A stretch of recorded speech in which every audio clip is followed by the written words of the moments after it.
In the grand marble halls of ancient Rome, where emperors were treated as gods and power flowed like wine, not all lives were lived with glory. Some were owned, controlled, traded like coin.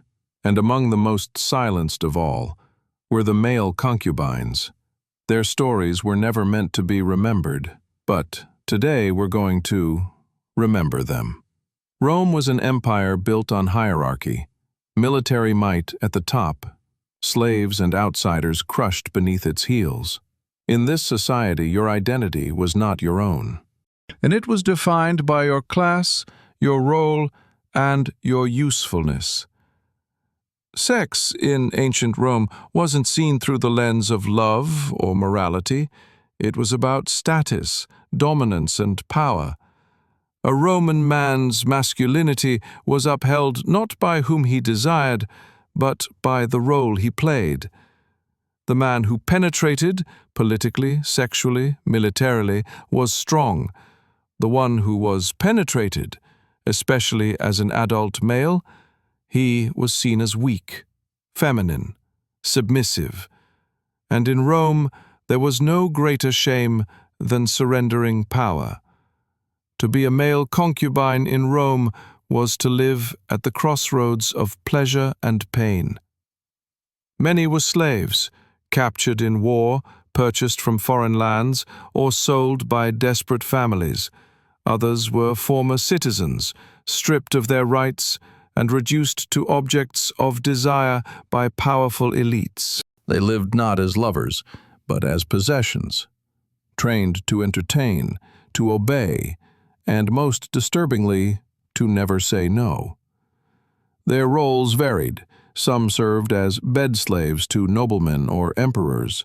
Others were forced into public performances, acts of intimacy displayed for power or humiliation. A few became long-term favorites, held in golden cages, fed luxury while stripped of freedom. Behind the walls of marble villas and imperial courts, the boundaries between affection and control blurred. You might be kissed in the morning and punished by night. Your beauty was currency, but it came with a cost. His name, as history forgot it, we'll call Lucius. Born to a poor family in a conquered province, Lucius was sold at the age of 12 to a Roman patrician, a man with influence, wealth, and dark appetites. Renamed, rebranded, reformed into something else. He was taught the art of silence first, then poetry, then pleasure. He wore perfume, not of his choosing. He spoke only when spoken to. His body was not his own. As he grew older, the punishment became subtle, not beatings, but withdrawal, not chains, but reminders. You are nothing without me. You are nothing outside these walls.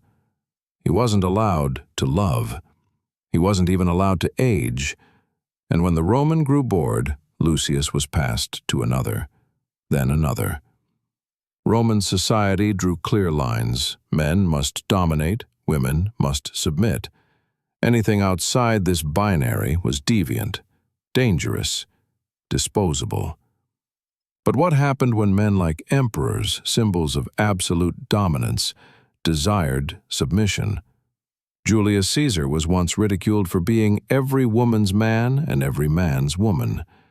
Hadrian openly adored Antinous, a Greek boy whose beauty became legend. Nero went further, marrying a young male slave and calling him his bride. The Roman elite twisted norms when it suited them. Their power gave them the right to break rules others were executed for. But their partners, those on the bottom rung of this hierarchy, paid the price in silence. A concubine's value depended on staying desirable, submissive, and invisible. Many male concubines suffered alone. If they resisted, they could be beaten, sold, or even killed. If they obeyed, they might survive, but with their sense of self slowly erased. There was no law protecting them, no recourse, no identity. Some found ways to navigate the system, using wit, art, or favor to gain influence. But even these were precarious victories.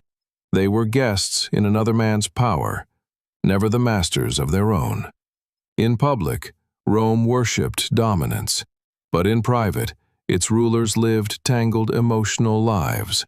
Antinous, after his mysterious death in the Nile, was deified, turned into a god by Hadrian, but his humanity was lost to the myth. Sporus, castrated by Nero to serve as a symbolic wife, was paraded in a bridal gown. It was not love. It was theater. Concubines were props in a drama of power. Their suffering was hidden behind marble and gold. Why did Rome permit this? Because in Rome, relationships weren't private, they were political. Marriage was for alliances. Sex was for control. Identity was about your role, not your desire. Gender wasn't about biology. It was about power. The active was male. The passive, regardless of anatomy, was not. Male concubines shattered this illusion. They reminded Rome that even the strongest man could desire softness, submission, love. That was dangerous. And so these men were used and forgotten. Today, we honor the memory of those like Lucius, not for the titles they never held or the glory they were denied, but for their humanity, for surviving a world designed to erase them. Their stories challenge us. They force us to rethink what it meant to love, to serve, to exist in a society where your body was never yours. Rome is often remembered for its triumphs, its emperors, its monuments, its wars, but beneath that legacy lies another, the legacy